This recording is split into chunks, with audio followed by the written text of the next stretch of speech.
Radioscope, the National Science Magazine program.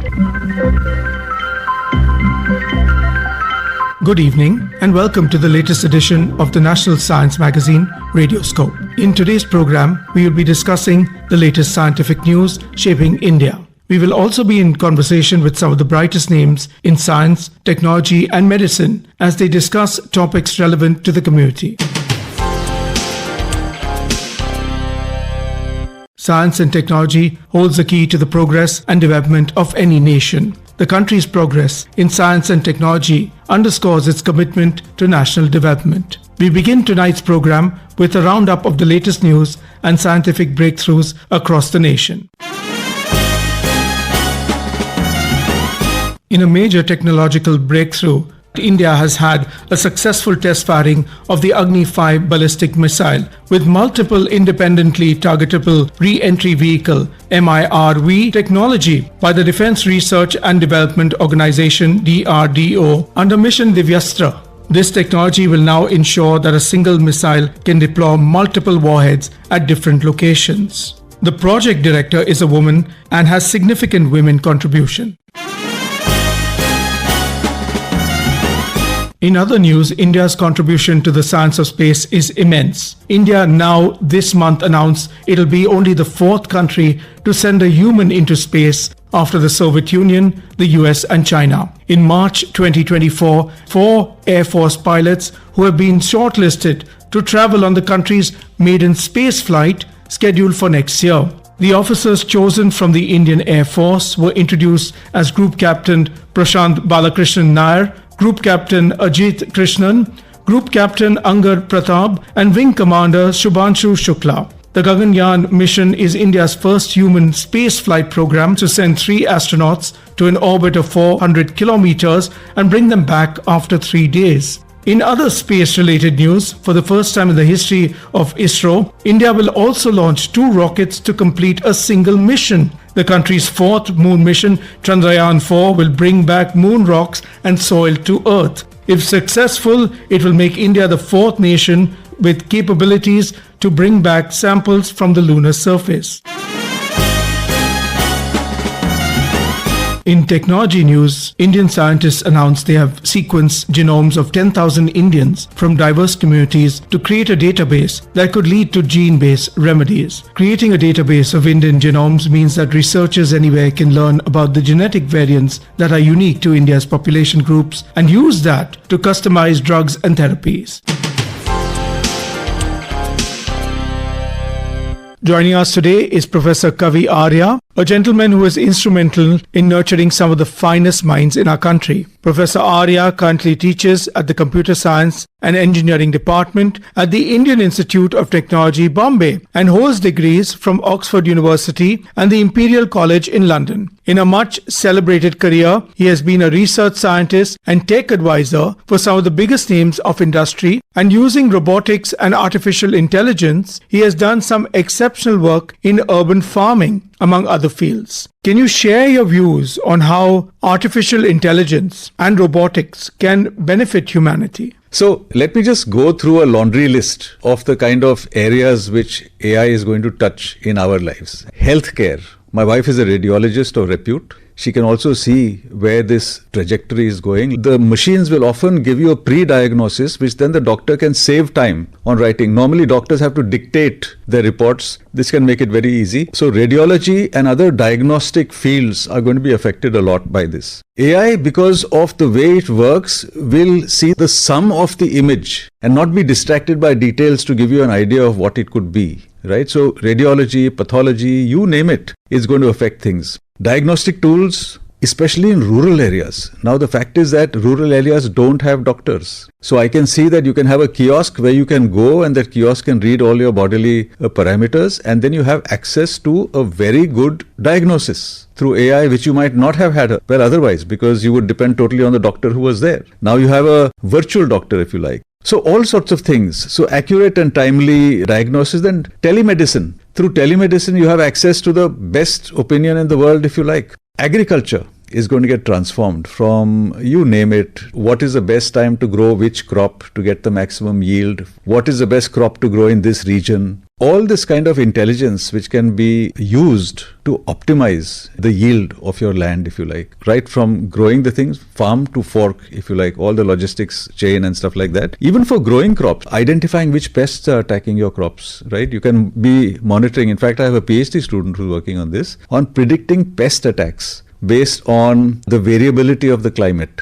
Education. If you look at it, this is the place where we are going to experience the maximum transformation. AI in education is already happening. eYantra, the project that we run out of IIT Bombay, has been affecting a lot of students through online education. So online education is going to transform things. Education is set for total revolution in this space. And again, AI is going to be like a handmaiden in helping you think through a solution to get at the information that you need, because when you solve a problem, the more important facility that you need is critical thinking. Critical thinking is not taught to us. Critical thinking is the ability to see evidence of various kinds, right? Like a historian does. He sees reliable evidence, unreliable evidence. He sees visual, oral, written evidence. He sees the artifact in front of him or her. And then she has to figure out with all this plethora of evidence as to what might have been the truth. What is the narrative that fits this kind of evidence? That is critical thinking. I feel that with the growth of AI, we need more people with this kind of thinking ability, and more importantly than that, an empathy to solve problems. And in this entire process, AI is just one of the tools which is going to help you. AI is like an apprentice. AI is like an intern who will help you sort of reach there. So that's the way I look at it. I'd like to ask you, do you believe AI could one day substitute the human brain, take over jobs? So may I just say one thing about where this AI technology is going, right? People have done some studies and they found that as you train this AI with more and more data, the error rate keeps on going down because it's trying to do something called curve fitting to kind of understand how to make sense of the data. Then as you give it more and more data, it seems the error rate seems to be increasing for some reason. Then they found that after it increases, quite unexpectedly, the error rate starts going down because this machine is learning how to generalize, which is something that we didn't anticipate because we thought generalization and abstraction is a uniquely human ability. So having seen that, one doesn't know where this is actually going. And so people are thinking about the ethics of AI and they are trying to build in things like, it should do no harm. Robots should do no harm and things like that. So it's interesting to see where all this goes. But definitely AI is of tremendous help and we are limited only by our imagination as to how we use it. Thank you so much for your valuable insights on this program today. Thank you very much. The Survey of Environment 2024 was recently published by CSE and launched at the Anil Agarwal Dialogue 2024. Joining us now to talk about that is Sunita Narayan, Director General, Centre for Science and Environment, New Delhi. If I was to list 5 challenges, the first obviously is climate change. It's an existential threat. In our report, we have put together data that shows that in India, over 350 days last year had extreme weather events. Somewhere or the other in India, there was an extreme weather event. In the month of January 2024, every day has had an extreme weather event. In Maharashtra, there have been so many cases recently which we hear about how farmers are in distress because of extreme cold, extreme heat, frost, flood, drought. These are all the consequences of climate change. It is not only climate change, but it is a tipping over factor. So we have to understand that the increased intensity and frequency of extreme weather will have huge impacts. We also hear of floods. Every city when it rains goes under. Now, it is also because we are not planning our flood management in our cities. Our lakes are dying, our rivers are dying, and that's the second challenge, the water challenge. Because today we will get more rain in fewer number of rainy days. But that means our ability to hold the water, our ability to be able to reach our groundwater is going to be key for our future. Our ability to grow crops that are water prudent are going to be important. The third challenge is the issue of waste. Now, this is where in our report we have talked about all the different innovations that are happening, where waste is becoming a resource. Today, we have learned that you can't do waste management by taking it to a landfill site. You have to do waste management by taking the waste, segregating it at the household level, and then making a resource out of waste. If it's wet waste, you do biomethanation, you do bio-CNG. If it's dry waste, you reprocess it. You segregate it and reprocess it. That is going to be such a critical part of our work. And that is also the work. The fourth issue will be the whole issue of wastewater, something we have written about, that how do you make sure that the wastewater that comes out of our houses gets reused, recycled, and that is used on land, not used again by polluting our rivers. So these are some of the big challenges that we have raised. And of course, the last challenge and the big one is plastic. We are all polluters. We use plastics. We throw plastic. And the question is, what do we do? How do we make sure that the ban on single-use plastic, particularly on carry bags, on cutlery, is enforced? How do we make sure citizens, we don't break the law? What is our demand from government? That there should be a single-use plastic 2.0, so that the government increases the list of items but also improves the enforcement. Tomorrow when people write a history on our civilization, they'll say this was a civilization which polluted the land and poisoned the water and left it littered with plastic. But to me, what is exciting is not the problem, but the fact that we are beginning to find solutions. But what is also very clear is that if you want the solutions to work, then we as citizens are going to have to own the solution. We will have to be part of the change. If we think government is going to clean up our environment, it's not going to be government's job only. This is everybody's business, your and mine. You are listening to our talk by Sunita Narayan, Director General, Centre for Science and Environment, New Delhi. The chimeric antigen receptor T-cell, CAR-T therapy, has emerged as a breakthrough in cancer treatment, and in India, Dr. Surgeon Commander Gaurav Narula is leading the way. Dr. Narula has brought to clinical trial the first indigenous CAR-T therapy in India. He is Professor, Pediatric Oncology and Health Sciences, Project Lead, CAR-T and Cell Therapy Center, the past conveyor of the Pediatric Hemato-Lymphoid Group, Tata Memorial Center, Homi Bhabha National Institute, Mumbai. He is also a veteran of the Indian Navy. He served in the Indian Navy for 25 years and was professor and classified specialist pediatrics and hematology at INHS Akashvani, Mumbai. Thank you so much for joining us, sir. It is absolutely a pleasure having you with us. Thank you for hosting me. Thank you. Can you explain to our listeners what CAR-T cell therapy is and how it works, sir? CAR-T cell therapy is a way in which we take a patient's own immune cells, specifically the T cells, and we sort of modify them to be able to recognize a cancer antigen. As you know, T cells are immune cells which destroy foreign antigens inside our body. They are the army of our body. They protect us. They avoid the cancer cells in their own body or in the patient's own body because they think this is ours. They know it's different, but they also know it is our own, so they don't attack it. So they need a little help. So what we do is that we give them a way of recognizing the cancer cells by modifying them so that they express an antibody on the surface. Then we grow these cells in the lab, and then we give them back to the patient. Now these T cells are armed by this chimeric antigen receptor and to recognize the cancer cell, and they home in onto the cancer cells and destroy them, leaving all other cells unaffected. Theoretically, we can treat almost many cancers with this therapy. So this is CAR-T cell therapy in a nutshell. And I wanted to ask you, are there any side effects of this therapy? Yes, there are side effects. Major side effects emerge from its effect. These are immune cells, so they are armed with a lot of cytokines to kill the target cells. So a lot of cytokines get released into the system, and that causes a syndrome called a cytokine storm. So this can cause a lot of fever, low blood pressure, breathing difficulty, etc. So this drug does require a lot of careful handling. I wouldn't want your listeners to feel that there are no side effects, but all the side effects are manageable and can be handled very well. And when we speak about cancer, normally therapies do take a while. How long does the entire process of this therapy take, sir? It takes about 2 to 3 weeks, less than 2 weeks actually, to manufacture it.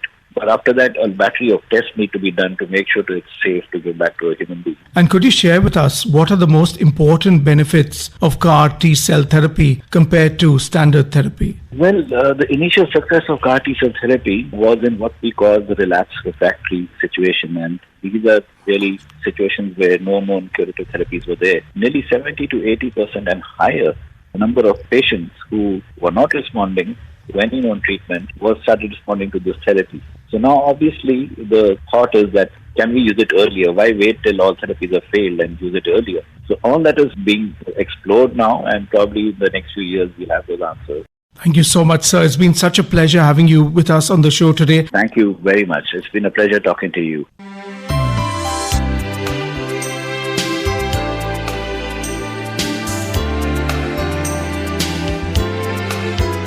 We now bring you an interview with Dr. Karthik Sunagar, Associate Professor, Center for Ecological Sciences, Indian Institute of Science, Bengaluru, on the subject, The Road to a Universal Antivenom Treatment. The interview has been done by Shailesh Malode. Next, in Radioscope, we bring to you an interview with noted researcher of geriatrics, Dr. Ashish Chaudhary, on tackling the physiological issues related to aging. The interviewer is Dr. Manush Protim Das. The science of aging is known by the name geriatrics. And there are a lot of scientists all over the world who are researching this phase of life, trying to understand why we age and whether anything could be done to reverse it. If not reverse it, at least to slow it or make that phase comfortable for the person. We have with us today Dr. Ashish Chaudhary, Senior Staff Scientist, Bach Institute, California, a noted scientist in the field of geriatrics, who has researched the protein accumulation during old age and its bad effects on our health. We would like to know from him how this protein accumulation affects our health, how it harms our system, including the immune system, and how it pushes us towards a more sort of infirm state. We know that accumulation of bad protein is critical for the onset of diseases like Alzheimer and Parkinson. This is a concept. People have data to demonstrate that. But people didn't have technology to understand how the protein got accumulated within cells. Usually, there is a balance between protein synthesis and protein degradation. With age, the equilibrium is shifted. Either the protein synthesis is slowed down or the protein degradation is machinery is becoming compromised. So this is the mechanism we thought it, but I experimentally demonstrate that the proteins that accumulate inside the cells during aging trigger the onset of the disease like Alzheimer. That means they basically trigger the apoptosis, the killing of the neurons, killing of the cells, which basically affect our motion, affect our short-term and long-term memory. Dr. Chaudhary, if we may ask, does it happen to all the animals in the world? I mean, all the creatures are affected in the same way by the degraded proteins? That's a very good question. When I found this concept, then I was looking for short-lived and naturally long-lived animal to see whether this mechanism is pertinent with our hypothesis. And you are absolutely right. Those long-lived animals who live under harsh situation, they have the ability to get rid of the bad proteins from the cells rapidly and efficiently compared to the short-lived animals. And that's why those bad proteins, they could not get chance to accumulate inside the long-lived animal cells. Whereas in short-lived animals, they could not have the ability to get rid of their bad proteins. And those bad proteins basically triggered the death of the neurons. Can we then logically conclude that noted scientists like you have figured out how they continue to live long, they continue to have no disease at all, sort of? Yes. At least. And what are the key elements of the compounds that contribute to their well-being? They have a very strong defense system. They have a very strong degradation machinery. They have a strong immune system, basically like bats who live 40 years under the sun, under the harsh condition. And when they carry so many viruses, bacteria, The scientists found they have a very solid defense machineries as well as the immune system, and that's why those interleukins and those inflammatory response do not activate the toxic pathways to kill us. One last question, and that is what sort of intervention are you planning to help human beings tackle aging in a more comfortable way? I want to let you know that I discovered a novel pathway, a novel function of a molecule of hydralazine, which is used for anti-depression drug, anti-hypertension drug. So I found in 2017 that this drug possesses anti-aging property. Now I'm working with molecules called BHB, beta-hydroxybutyrate, which basically trigger the defense machineries and get rid of the bad proteins so that the neurons can be protected, can be saved. So those words sort of instill a hope in our minds that in the near future we will be able to look at aging in a different way. So thank you for speaking to us and explaining what really could be done to make aging not so feared a phase of life and how you have done this. Thank you so much. Thank you very much.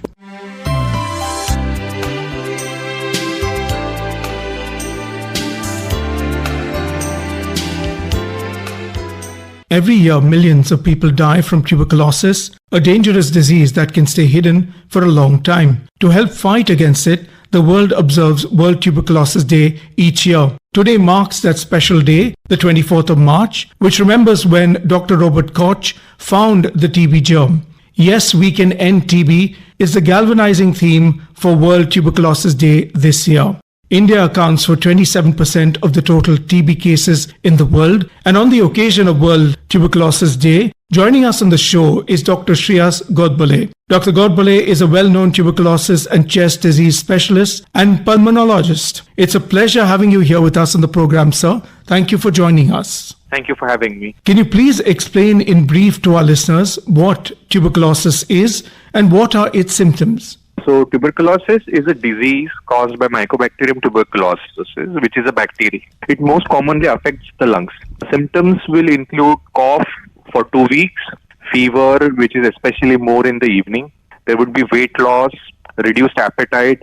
Sometimes there is blood in sputum. There may be tuberculosis in other body system, and then the symptoms would vary according to that body system. And what are some of the common misconceptions surrounding the disease? So the main misconception is the stigma, and partly because of it being a contagious disease and partly because of the perceived notion that TB is deadly. But now with proper doses of TB medicine, which lasts around 6 to 9 months, TB is 100% curable. Although TB is contagious, it does not spread like COVID or influenza. And how can one take precaution if a family member or someone you know or someone you're close to is suffering from TB? As you said, it can be contagious. For the family member, the first thing is get yourself screened whether you already have active TB. So a simple chest X-ray would tell us whether the family member already is infected with TB. For the patient, who is the index case in the household, should cover his mouth and nose while coughing or sneezing. After the first couple of weeks, the patient is no longer contagious. All right. And you are working with state-of-the-art technology today.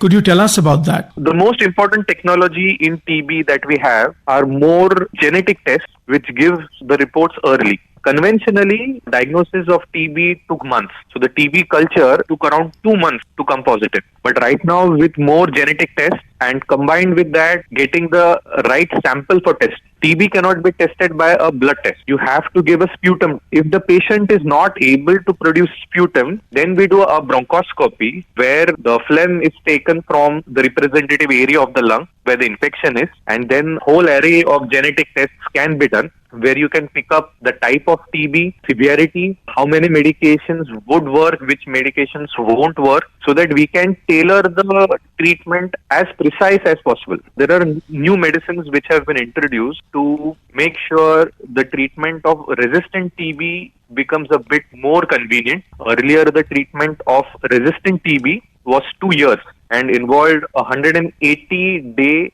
long daily injection. So now all that is gone. We have a lot of new medicines which are available, which make sure that we can cut down the treatment by 6 more months, and we can make sure that the relapse, that is getting a TB second time after being cured, is very low. Now, before you go, what message would you like to share with our listeners on World Tuberculosis Day? The theme this year is Yes, We Can End TB in 2024. So the first message is shed the stigma. TB is something that even patients of lower economical status, higher economical status, everyone can get it because it depends on your immunity. So it's not as if you have TB, there's something to be ashamed about. Second, TB is 100% curable. You have to make sure that you take the medicines properly, be regular on your follow-up, and be assured your TB will be 100% cured. We need a good immunity. Good immunity is not like the magic bullet that you can have, or you consume a few pills and you'll be good. So it takes a lot of hard work. You need to have 7 hours of sleep, 30 minutes of daily exercise, and a balanced diet. And sometimes we know that the most basic things are the most difficult things to do. Thank you so much. On the occasion of World Tuberculosis Day, joining us on the show is Dr. Shreyas Godbole. It was a pleasure having you with us on the occasion of World TB Day. Thank you for having me. Thank you.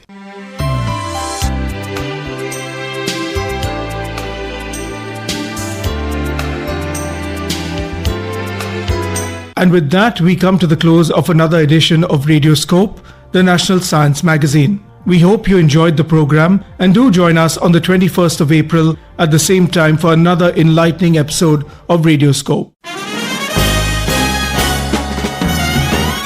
The show was produced by Mr. Atul Pahadi at the Mumbai studios of Akashvani. The show was scripted and narrated by Fali Singara. Till the next time, it's good night and goodbye from all of us here.